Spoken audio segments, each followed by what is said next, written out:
Okay, so far we've done an insert, a connection, a select, and a delete. So what I'm going to do now is go back to my select.php. This gets all the records from my database. As you can see, there are none in there, so if I go to my database here and go to users, you'll see there's no record. Let's get one record inside there. I can do that by going to insert.php from the first movie of this week. So I'll type in my own name again, and this will be Chris Secor. Now, remember, this is the output of the error handling, and we have no errors. So if I go to select.php now, I get Chris Secor. So our job in this video is to allow us to update records. Okay?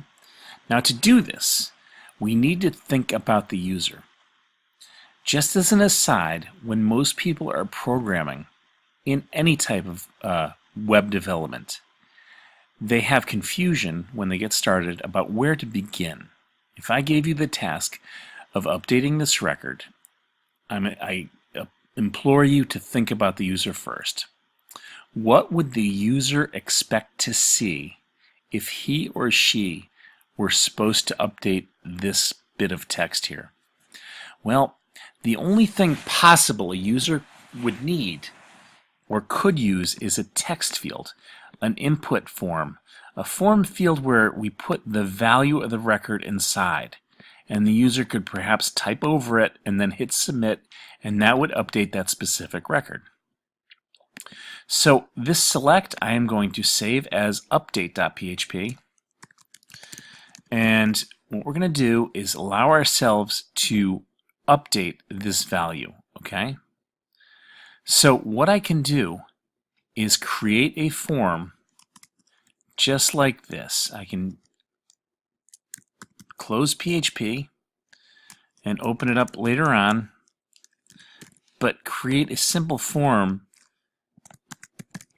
Form action equals update.php, method equals post, and then below here, remember we're inside a loop of all the values. I can close PHP again and open it up here, but just put our closing tag here. So think about this. We're inside this loop and we're going to have a form for each full name. But how do we allow ourselves to type over that full name? Well, what we can do is put input type equals text, and then name equals something like up full name. Something that tells us that we're in update mode here. And then a value that equals the full name itself. Okay, so right now I'm at a good point to check on this. What I should see in here is one text field with a full name inside it. So when I hit refresh, let me make sure, it's called update.php. Let's make sure I'm looking at the right thing. You see Chris Secor in the middle here, and I can type over and change my name. This is great, but what are we missing? We're missing a button that submits the data. So right now, it's a little bit confusing because we just have a text field with an editable amount of text. That text equals this record right here. So let's add another record. I'm going to go right to insert here, and I'll do Don Knotts. I have no idea why these names are coming into my head, and then we'll do Judy Garland, old movie stars. So I'm going to click go, and now I have 3 records, but when I hit the update, I should see 3 values with text fields. This is perfect. So I have 3 forms right now. And now I need buttons for each one. So let's do input type, and I'm going to shut my browser off again, equals submit, name equals submit, and the value can be something like edit, but what we'll do is we'll actually output the name of the person being edited, just so the user can see it. And then I can close this value. So right now, this is what we're looking at. Hit this, and you see I have an extra closing tag here, which I need to remove. So there we go. Echo full name. And now I should have, let's just make absolutely positively sure that these, oh, there it is right here. And I need to close it right here. There we go. So I'm opening up PHP inside the value attribute of HTML. Now when I hit refresh right here, I have edit Chris Secor, edit Don Knotts, edit Judy Garland. So this is kind of neat how I have it set up, and then what I can do is just hit submit. But I think there might be a better way. Let's go ahead and add a value that indicates each record. For example, we might have 2 Don Knotts that need updating. So let's add something that's very specific to this record. So I'm going to put input type equals hidden. Name can be equal to user ID, something that like that. And then the value could be equal to, and I'm going to open up PHP again, and echo ID. So what I've done here is create a hidden field. Now if you haven't used hidden fields before, when you look at my source code, you'll see right here that I have input type hidden, name equals user ID, value equals 5, value equals 6, value equals 7. And when I submit this button, that means I'll be passing not only the new full name, but the value of the person, the ID. Okay, so let's make some room. Again, everything we do to the database should occur before we select the records so the user can see the results of our actions. So what I'm going to do is create variables. So I'll call this user ID equals underscore post user ID. This gets the value of this text field right here. Okay? Now we can test against that to see if the form was submitted. So if is set user ID, then what we can do is, we know the user ID, we can do an update. So let's grab the up full name. Up full name will be equal to what the user updated the full name to be. So I'll call this up full name. So if I type, Yosemite Sam over Chris Secor, he would become Yosemite Sam.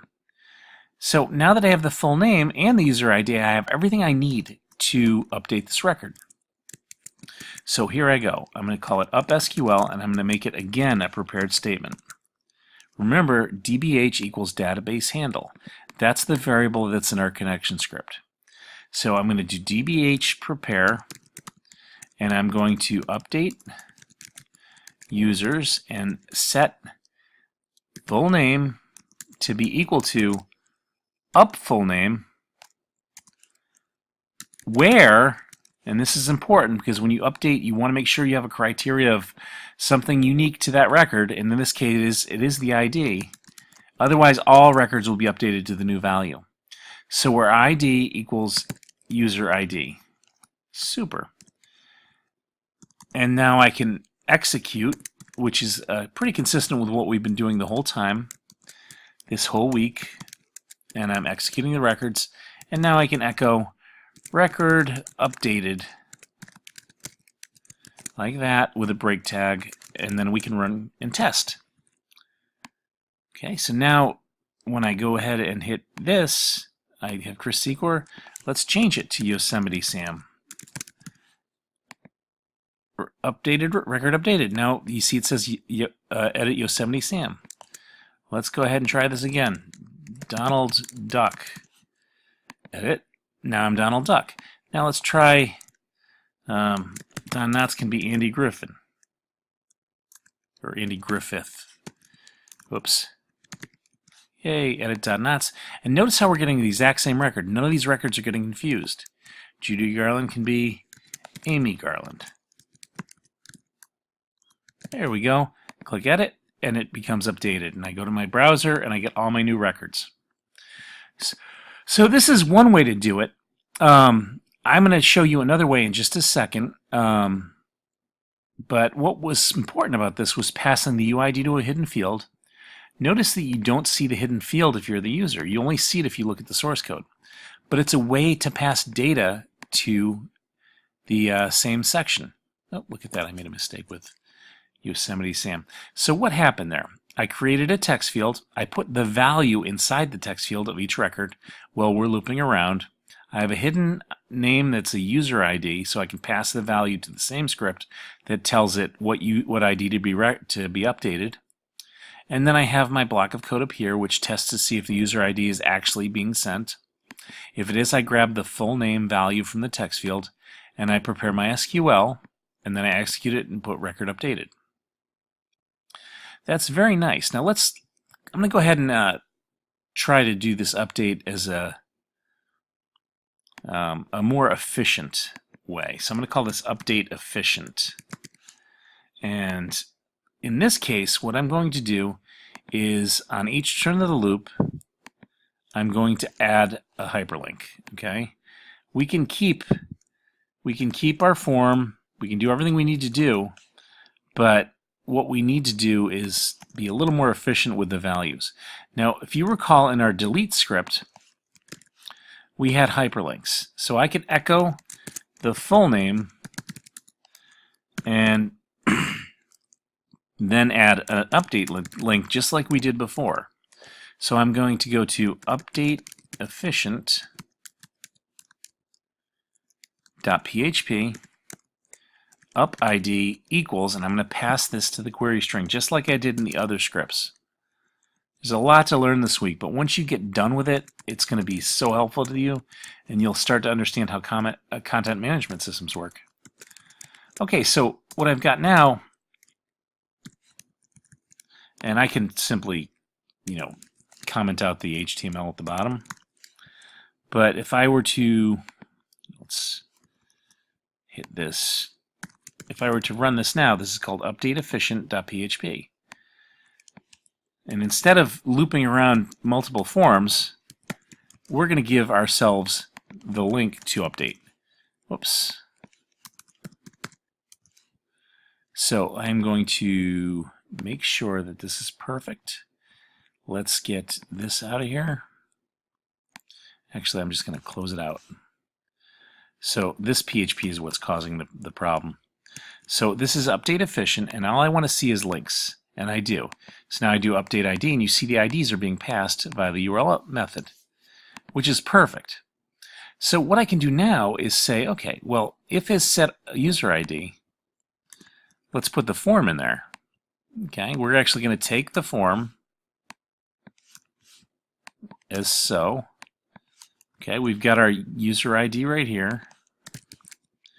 And this block of code I'm going to hold on to. But I just want to make sure that my form goes into this section. So if I do this, if is set user ID, let's see if it works. Okay, so we might have our records. Maybe I could put it at the bottom here.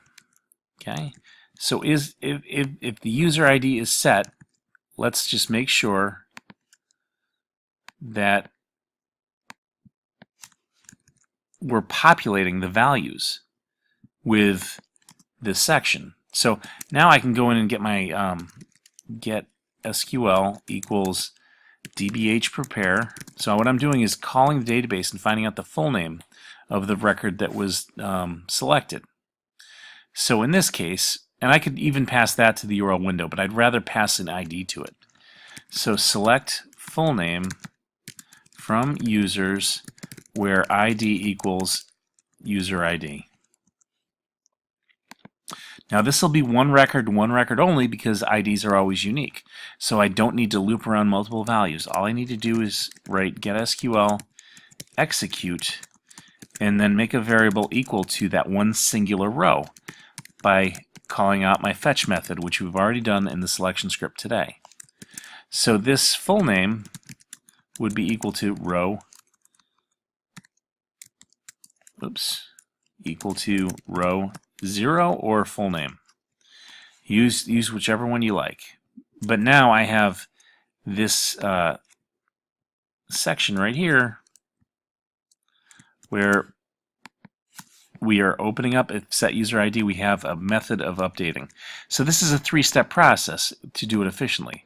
If I hit Donald Duck here and up ID equals that value, well, let's make sure that this is called up ID. So, and if user ID is a value, we know that this would have a form. So right now let's make sure we're saving everything. So user ID equals up ID, and if it's set up ID, let's get that value. So this user ID should be the value that comes from the URL window. So let's try it. I'm going to actually echo out my sentence so I can see what values are being passed. And so I'm going to do up ID here.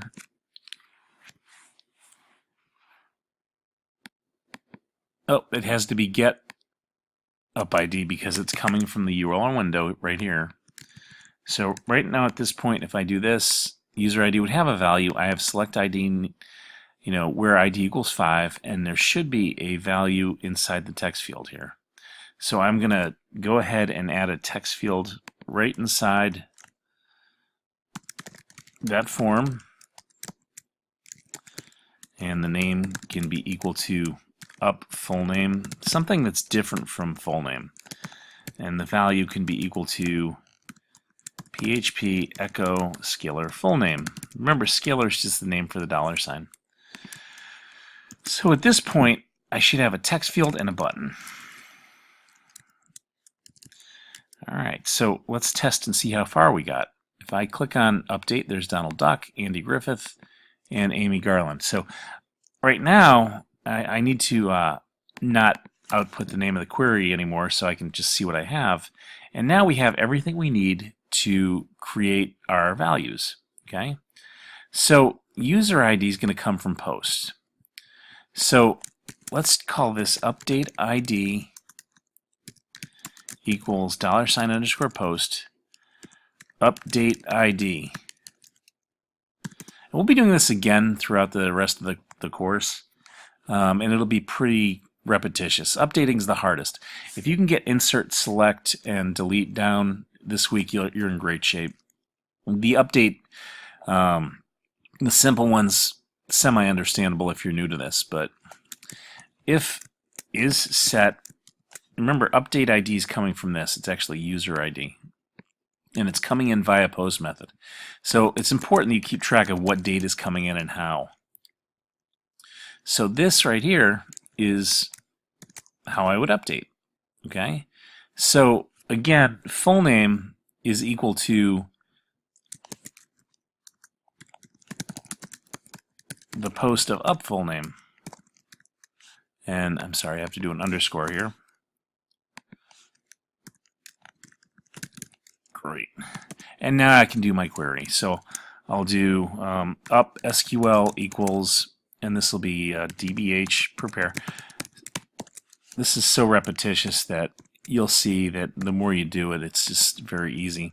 And I think you'll find that PDO is a little easier than the MySQLi that the textbook uses.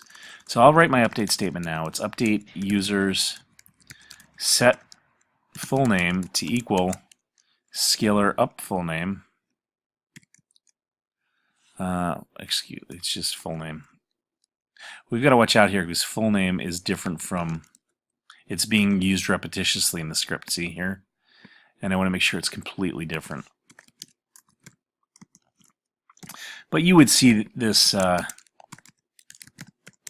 you would see repetition. What would happen is it would error out and then you'd have to figure out why.